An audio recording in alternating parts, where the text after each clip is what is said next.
Hey guys, welcome back. आज हम एक नया टॉपिक पढ़ेंगे। समाकलन पढ़ेंगे। समाकलन को हम बोलते हैं इंटीग्रेशन और इंटीग्रेशन को हम बोलते हैं समाकलन। समाकलन का ये संकेत होता है, ये जो आप टेरका देख रहे हैं ये ऐसे नहीं है, ये समाकलन का संकेत है। समाकलन का उल्टा डिफरेंशिएशन होता है, डिफरेंशिएशन का उल्टा समाकलन होता है। यानी इंटीग्रेशन से डिफरेंशिएशन कट जाएगा और कितना आएगा 1। क्यों कटेगा? क्योंकि sine x into cos x equal to 1 होता है, tan x into cot x equal to 1 होता है। क्यों? क्योंकि टेन का उल्टा कॉट होता है। उसी तरह से डिफरेंशिएशन इंटीग्रेशन कभी भी एक साथ नहीं आएगा, और जब भी ये एक साथ आएगा तो डिफरेंशिएशन इंटीग्रेशन को हटा देगा या इंटीग्रेशन डिफरेंशिएशन को हटा देगा, मतलब काट देगा।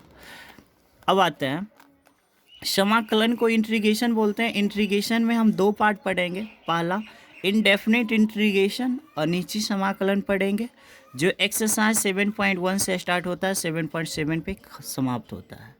अनिश्चित समाकलन में सी या के जोड़ा जाता है, जबकि समाकलन का हम दूसरा पार्ट पढ़ेंगे निश्चित समाकलन। निश्चित समाकलन को हम बोलते हैं डेफिनेट इंटीग्रेशन, और डेफिनेट इंटीग्रेशन एक्सरसाइज 7.1 से स्टार्ट होता है, 7.11 पे समाप्त होता है। NCERT book 12th class.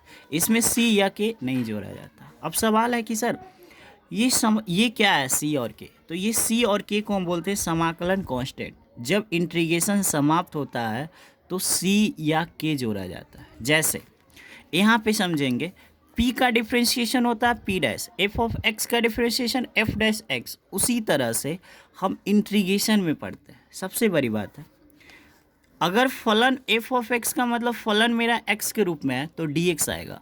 अगर मेरा फलन y के रूप में है तो dy आएगा। अगर फलन मेरा t के रूप में है तो dt आएगा। इसको बोलते हैं f ऑफ x का इंटीग्रेशन x के सापेक्ष। f ऑफ x का इंटीग्रेशन x के सापेक्ष। हम आपसे एक सवाल पूछते हैं दोस्त, ये दोनों में क्या फ़र्क है? तो सर ये जो है ना डेफिनेट इंटीग्रेशन है, मतलब निश्चित समाकलन है, और ये जो हवा ना अनिश्चित समाकलन इनडेफिनिट इंटीग्रेशन है। स्मॉल एफ ऑफ एक्स का integration capital F of x होता है प्लस सी क्यों किए? क्योंकि स्मॉल एफ ऑफ एक्स का integration capital F of x, जब इंटीग्रेशन समाप्त तो सी लगाते हैं, क्योंकि अनिश्चित समाकलन को निश्चित बनाने के लिए सी को ऐड किया जाता है अकॉर्डिंग टू रूल। वट इसमें देखते हैं, ये अनिश्चित समाकलन है। क्यों अनिश्चित समाकलन है? क्योंकि इसमें आल्या से बरून है क्या, 1 से 2 है क्या, 3 से 4 है क्या, मतलब ये फिक्स नहीं है। वट इसमें देखते हैं आल्या से बरून है, मतलब ये निश्चित समाकलन है। स्मॉल एफ ऑफ एक्स का जो इंटीग्रेशन होता है कैपिटल एफ ऑफ एक्स, क्योंकि इंटीग्रेशन का मान बढ़ता है तो स्मॉल से क्या बढ़ेगा? कैपिटल। कहाँ से कहाँ? ए से बी। तो यहाँ जो ए से बी लिमिट है यहाँ पे आ जाएगा ए से बी। और लिमिट धरने का तरीका है, एक बार x के जगह पे ये जो x है ना फलन, एक बार x के जगह पर ऊपरौका, जब ऊपरौका धर देंगे तो माइनस, एक बार x के जगह पे निचलौका। अगर आपको समझ में आया तो बहुत अच्छा, नहीं समझ में आया तो कोई बात नहीं। अब हम इंटीग्रेशन का फार्मूला सीखेंगे, ठीक है? तो स्टार्ट करते हैं। हे गाइस, यहाँ पे देखेंगे इंटीग्रेशन का हम यहाँ पे लिखे फार्मूला। इंटीग्रेशन का पहला फार्मूला पढ़ेंगे कि dx का इंटीग्रेशन क्या होगा, dt का इंटीग्रेशन क्या होगा, dr का इंटीग्रेशन क्या होगा, d फाई का इंटीग्रेशन क्या होगा, d अल्फ़ा का इंटीग्रेशन क्या होगा। तो सीखते हैं। dx का जो इंटीग्रेशन होता है वो x होता है, और जब इंटीग्रेशन समाप्त तो प्लस हम c करेंगे। आंसर हम आपसे पूछेंगे कि dt का इंटीग्रेशन बताओ, तो आप कहोगे सर t प्लस c। क्यों? क्योंकि अनिश्चित समाकलन में c को या k को ऐड किया जाता है। आंसर ठीक है। यहाँ पे एक बात आपको याद हो गया होगा कि dx का इंटीग्रेशन x होगा, dr का इंटीग्रेशन r होगा, dp का इंटीग्रेशन p होगा। ओके, नेक्स्ट, अगर कांस्टेंट c का मतलब कांस्टेंट, हम कहेंगे c इंटू डी एक्स का इंटीग्रेशन क्या होगा। मतलब अगर कांस्टेंट का, जैसे डिफरेंशिएशन में हम लोग पढ़े थे दोस्त कि कांस्टेंट कभी कभी उसका कभी बाहर होता था, कभी कांस्टेंट का डिफरेंशिएशन जीरो होता था। बट इंटीग्रेशन में ऐसा नहीं है। इंटीग्रेशन में हमेशा कांस्टेंट बाहर होता है। इंटीग्रेशन में कांस्टेंट का इंटीग्रेशन जीरो नहीं होता है, कांस्टेंट का इंटीग्रेशन जीरो कभी नहीं होता है। जैसे यहाँ देखेंगे सी कांस्टेंट, कांस्टेंट कहाँ? बाहर। तो इसका एक नया फार्मूला बनेगा यहाँ से, सी कांस्टेंट, कांस्टेंट बाहर, तो क्या बचेगा? आप कहोगे सर dx फंसेगा। अगर dx फंसेगा, अगला स्टेप सी कांस्टेंट बाहर, dx का इंटीग्रेशन आप कहोगे x अब प्लस सी। अब इसमें सवाल है सर दो दो को सी कैसे? एक सी तो मेरे पास ऑलरेडी था, एक सी है कि इंटीग्रेशन समाप्त होने पे सी जोड़ा जाता है और इस सी को बोलते हैं समाकलन कांस्टेंट। दो फार्मूला बेसिक। तीसरा फार्मूला जो आप पढ़े थे एक्स के पावर नेहवा का डिफ्रेंशिएशन, नेहवा आगे नेहवा में घट के, वट यहाँ पे हम पढ़ेंगे एक्स के पावर नेहवा का इंटीग्रेशन नेहवा में एक जोड़ के, एन है तो नेहवा में एक जोड़ के जो चीज़ ऊपर वही चीज़ नीचे अब प्लस सी करते हैं, है ना। जैसे एग्जाम्पल हम कहेंगे कि x के पावर 4 का डिफ्रेंशिएशन बताओ, तो आप कहोगे सर पावर आगे पावर में घट के। व्हाट हम कहेंगे कि x के पावर 4 का इंटीग्रेशन बताओ दोस्त, तो आप कहोगे सर पावर में एक जोड़ते हैं, देखो n में एक जोड़ते हैं तो हम बच्चों की तरह नहीं जोड़ेंगे, 4 है तो हम डायरेक्ट 5 करेंगे, जो चीज़ ऊपर वही चीज़ नीचे, प्लस क्या सी क्यों, क्योंकि अनिश्चित समाकलन। अब मेरे मन में एक सवाल आ रहा है, क्या 5 का उल्टा 1/5 होगा क्या, मतलब यहाँ पे जो भी है उसका उल्टा नीचे होता है। जैसे हम कहेंगे बताओ दोस्त कि x के पावर 99 का इंटीग्रेशन, तो आप ऐसे भी बोल सकते हो सर x के पावर 100, क्या 100, क्योंकि पावर में एक जोड़ते हैं ना, 99 है तो 100, और 100 का उल्टा कितना 1/100। आप ऐसे भी बोल सकते हो, प्लस सी एक ही चीज़ है ना, 5 को 1/5 भी तो लिख सकते हो ना। अगला पॉइंट इंपॉर्टेंट, इसमें धीरे धीरे डोज को हम बढ़ा देंगे। अब हम कहेंगे बताओ x की पावर 1/2 का इंटीग्रेशन बताओ, तो आप कहोगे सर वेरी सिंपल, पावर में एक जोड़ना है, तो पावर में एक जोड़ना है तो 1/2 मेरे पास पावर है, एक जोड़ना है मतलब आधा करोड़ मेरे पास है, एक जोड़ना है तो आधा करोड़, 1 करोड़ और आधा करोड़ कितना होगा 1.5 करोड़, 1.5 करोड़ का मतलब कितना 3/2। बट हम ऐसे नहीं जोड़ेंगे दोस्त, अगर कोई भी फ्रैक्शनल वैल्यू में मुझे एक जोड़ना है तो हम कुछ नहीं करते हैं, बस ऐसे करते हैं, देखो 2x 3y2, मतलब 1/2 में एक जोड़ोगे तो 3/2 आएगा, और 3/2 का उल्टा होता है 2/3 प्लस सी। इस सवाल का उत्तर हो गया। अब घर पे विशेष रूप में इसको जोड़ने का प्रयास करना, ठीक है। बट हम यहाँ पे कुछ कुछ नया चीज़ सिखाऊंगा जो बिल्कुल अलग होगा। जैसे हम कहेंगे दोस्त कि बताओ x की पावर 4/11 का इंटीग्रेशन बताओ, अब कुछ नहीं करना, पावर में एक जोड़ते हैं बट जोड़ेंगे नहीं, 11 4 15, 15/11 हो गया दोस्त। अब उल्टा कर देंगे 11/15 आंसर। अगर हम कहेंगे बताओ कि x की पावर 2/7 का इंटीग्रेशन बताओ, तो आपको पता है कि इंटीग्रेशन पावर में जुड़ता है, तो नेवा वाला इंटीग्रेशन में पावर जुड़ता है, तो कैसे जोड़ेंगे, 7 2 कितना 9/7, उल्टा कर देंगे, 9/7 का उल्टा 7/9 प्लस सी, ठीक है। नेक्स्ट फार्मूला 4 नंबर फार्मूला देखेंगे दोस्त, डायरेक्ट आईएससी का एग्जाम में यहाँ से सवाल आता है। आप मुझे बताना 1/x का इंटीग्रेशन होता है log x plus C.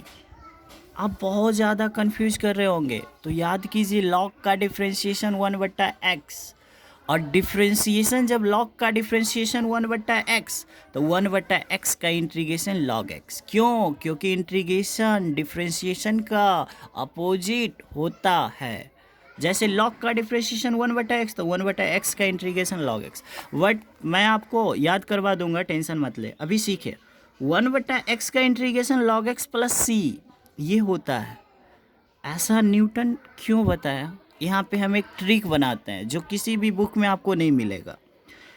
x का अवकलन कितना है 1, x का अवकलन कितना है 1, मतलब log लगा के अब बताओ। यहाँ पे हमने एक ट्रिक बनाया है कि अगर इंटीग्रेशन हो, नीचे मेरा कोई फलन हो, जैसे f ऑफ x फलन है, f ऑफ x का अवकलन क्या होता है f'(x), इसको हम बोलते हैं फलन और इसको हम बोलते हैं अवकलन, क्योंकि फलन को f ऑफ x से इंडिकेट करते हैं और f ऑफ x का अवकलन होता है f'(x)।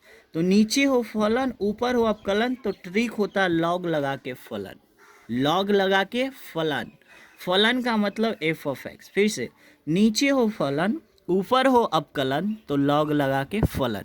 जैसे 1/x का इंटीग्रेशन नीचे है फलन, फलन का ऊपर है अवकलन, तो log लगा के फलन।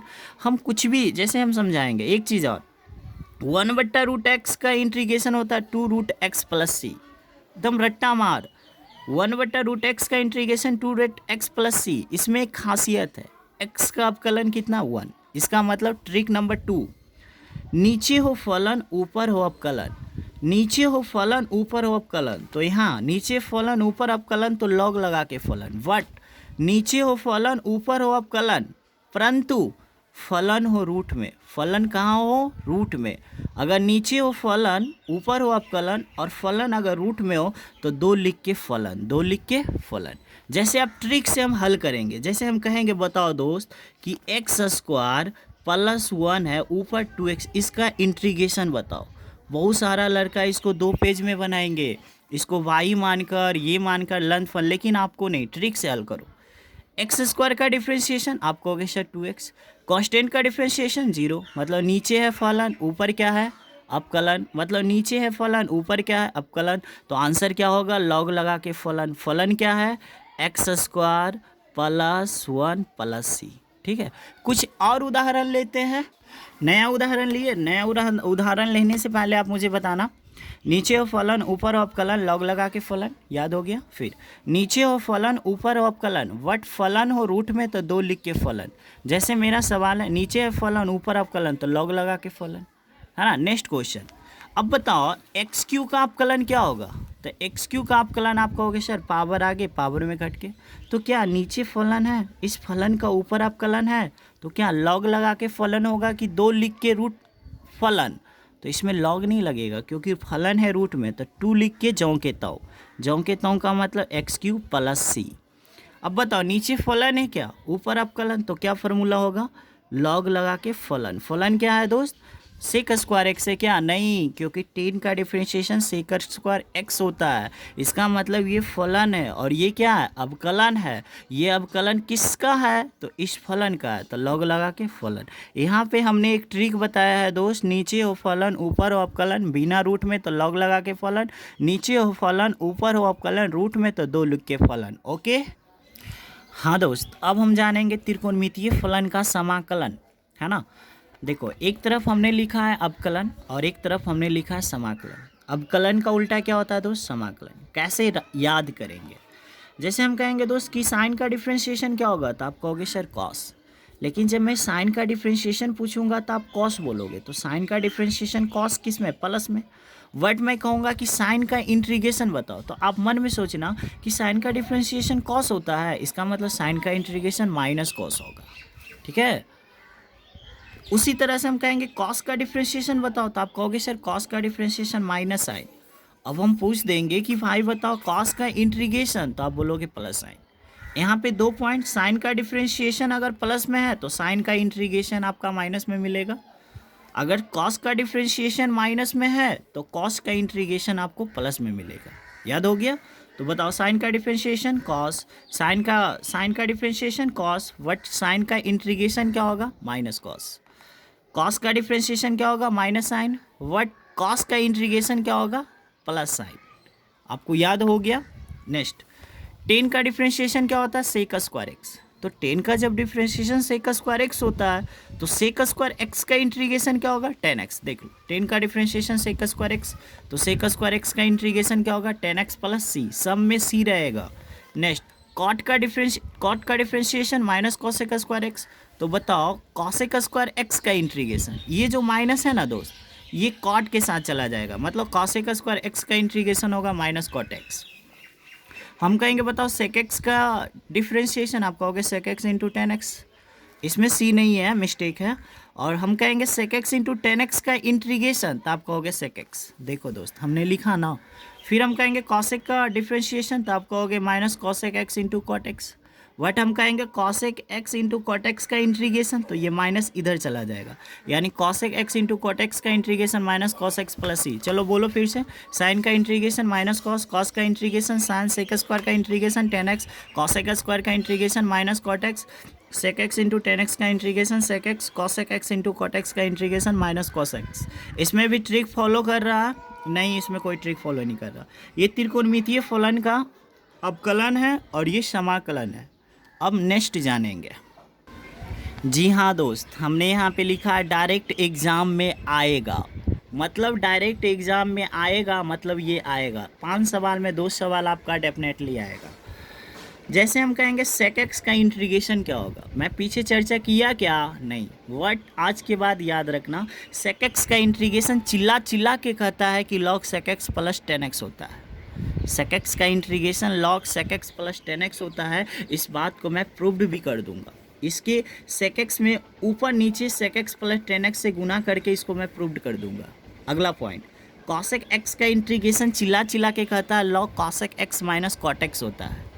पहला बात, sec x का integration log sec x plus 10x। दूसरा, cosec x का integration log cosec x minus cot x। Direct आएगा बाबू एग्जाम में। अगला पॉइंट, 10x का इंटीग्रेशन चिल्ला चिल्ला के कहता है log sec x होता है। वट 10x का इंटीग्रेशन log sec x होता है, और अगर आप sec को cos में कन्वर्ट करोगे तो माइनस आ जाएगा। चूँकि log कभी भी थीटा के जगह पे वो पॉजिटिव वैल्यू ही एक्सेप्ट करेगा, नेगेटिव वैल्यू को कभी भी वो एक्सेप्ट नहीं करेगा। यही कारण इसमें मोड लगा हुआ है। आप लोग बड़ी ब्रैकेट मत समझ लेना, ठीक है, और इसको डिटर्मिनेंट भी मत समझ लेना, रिश्ता चेंज हो ले, ठीक है। नेक्स्ट, 10x का integration log sec x plus C या minus log cos x plus C, याद हो गया। cot x का integration log sin x plus C या minus log cosec x plus C. Sine को जब cosec में जाएगा तो उल्टा ना होगा, उल्टा का मतलब माइनस। सेक जब cos में जाएगा तो उल्टा ना होगा, उल्टा का मतलब माइनस। अब हम समझेंगे एवरीबडी, log का जो इंटीग्रेशन होता है x log x minus x plus C, ये याद कर लेना। आईएससी का एग्जाम में 4 बार आया है। ये 5 सवाल में से 3 सवाल नहीं तो 2 सवाल आपका पक्का आईएससी 2021 में पूछेगा। log x का इंटीग्रेशन क्या होता है? x log x minus x plus C. x common लेंगे तो log x minus 1 plus C बचेगा। इसको एकदम दिल में उतार लीजिए या जैसे याद करना चाहते याद कर लीजिए, बट ये आईएससी के लिए काफ़ी इंपॉर्टेंट है। अब हम लोग इन्वर्स फंक्शन को देखेंगे। अब यहाँ देखेंगे दोस्त, साइन इन्वर्स का डिफ्रेंशिएशन। साइन इन्वर्स का डिफ्रेंशिएशन चिल्ला चिल्ला के कहता है 1/√1 माइनस एक्स स्क्वायर। वट हम डिफ्रेंशिएशन नहीं इंटीग्रेशन पढ़ रहे हैं, तो आई एफ का मतलब होता है inverse function.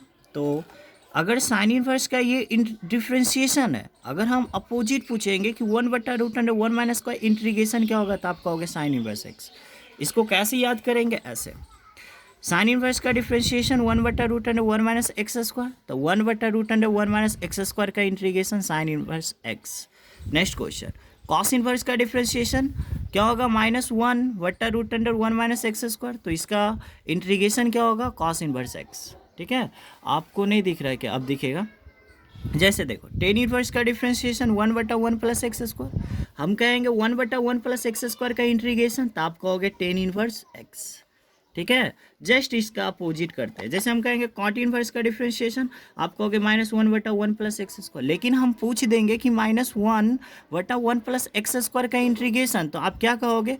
Cot inverse x plus C. ठीक है, नेक्स्ट, अगर इसमें एक चीज़ समझेंगे, जैसे कि ये अगर मुझे ऑफलाइन क्लास में किसी स्टूडेंट को पिटना होता है तो सबसे ज़्यादा ये सवाल पूछते हैं, क्योंकि इस सवाल में स्टूडेंट अक्सर फंस जाता है। सेक इन्वर्स का डिफ्रेंशिएशन होता है 1/x into root under x square minus 1। What अगर मैं कहूँगा कि बताओ 1/x into root under x square minus 1 का इंटीग्रेशन, तो आप कहना सेक इन्वर्स x होता है। अगर कॉसेक इन्वर्स का डिफ्रेंशिएशन पूछूँ तो -1/x into root under x square minus 1, वट -1x into root under x square minus 1 का आपसे इंटीग्रेशन पूछूँ तो cosec inverse x plus C. Okay, फिर से री करते हैं। 1/√1 माइनस एक्स स्क्वायर का इंटीग्रेशन साइन इन्वर्स, प्लस में तो साइन जा रहा, माइनस में तो कॉस इन्वर्स जा रहा, प्लस में तो टेन इन्वर्स जा रहा, माइनस में तो कॉट इन्वर्स जा रहा, प्लस में तो सेक इन्वर्स, माइनस में तो कॉसेक इन्वर्स, और हर में सब में सी रहेगा। ओके, इतना हो गया। नेक्स्ट देखेंगे दोस्त, अगर मैं कहूँगा कि ई के पावर एक्स का डिफ्रेंशिएशन, तो आप कहोगे झोंके तो। उसी तरह से मैं पूछ दूंगा कि ई के पावर एक्स का इंटीग्रेशन, फिर भी झोंकेता हूँ। मतलब ई के पावर एक्स का डिफ्रेंशिएशन हो या इंटीग्रेशन, झोंकेता हूँ होता है। अगला पॉइंट, ए के पावर एक्स का डिफ्रेंशिएशन, तो आप कहोगे सर ए के पावर एक्स इंटू लॉग ए।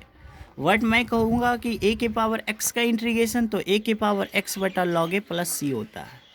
ओके, नेक्स्ट, अब हम लोग कुछ क्वेश्चन डिस्कशन करेंगे ताकि आपका फार्मूला याद हो जाए। Some important question. पहला क्वेश्चन है कि sine square x plus cos square x का इंटीग्रेशन क्या होगा? Why logic, sine square plus cos square का मान क्या होता है? 1, बगल में क्या है? dx। 1 कांस्टेंट कहाँ? बाहर। dx का इंटीग्रेशन x प्लस क्या? c। मैं बताया ना दोस्त कि dx का इंटीग्रेशन x होता है, dp का इंटीग्रेशन p होता है। नेक्स्ट क्वेश्चन, हम कहेंगे इसका इंटीग्रेशन क्या होगा। बहुत सारा बच्चा देखेंगे तो एकदम दे दनादन बनाना स्टार्ट कर देंगे, बट ये बनेगा नहीं दोस्त। नीचे है फलन, क्योंकि x की पावर 4 है और x की पावर 4 का अपकलन क्या होगा, तो पावर आगे पावर में घट के, मतलब देख रहे हैं कि नीचे है फलन और ऊपर है अपकलन। अपकलन कितना 4x³ है, यह स्क्वायर दिख रहा होगा ना, सॉरी क्यू है, तो नीचे फलन ऊपर अपकलन, लॉग लगा के फलन, फलन कितना होगा x की पावर 4 + c। ठीक है, नेक्स्ट क्वेश्चन, इसका क्या होगा बताना।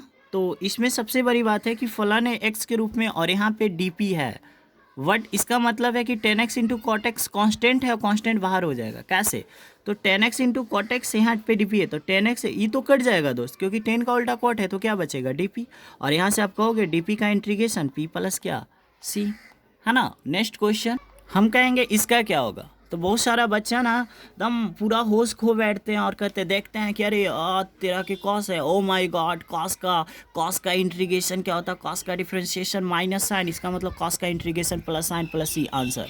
बट ऐसा नहीं है, आपका फलन जो कॉस एक्स है वो कॉस अल्फा है और ये dx है, इसका कभी भी इंटीग्रेशन नहीं होगा। ये कॉस का इंटीग्रेशन तभी संभव है जब ये x के रूप में हो, बट यहाँ पे अल्फ़ा है, यहाँ पे dx से मैच कर रहा है क्या, नहीं। तो अगर dx यहाँ पे हो तो जो भी फलन होना चाहिए x के रूप में होना चाहिए। अगर इसके अलावा वो आता है तो वो कांस्टेंट होता है दोस्त, यानी कॉस अल्फ़ा कांस्टेंट, कांस्टेंट कहाँ बाहर, dx बचेगा। आप कन्फ्यूजन दूर हो गया होगा, ये कॉस अल्फ़ा dx का इंटीग्रेशन x अब प्लस क्या c।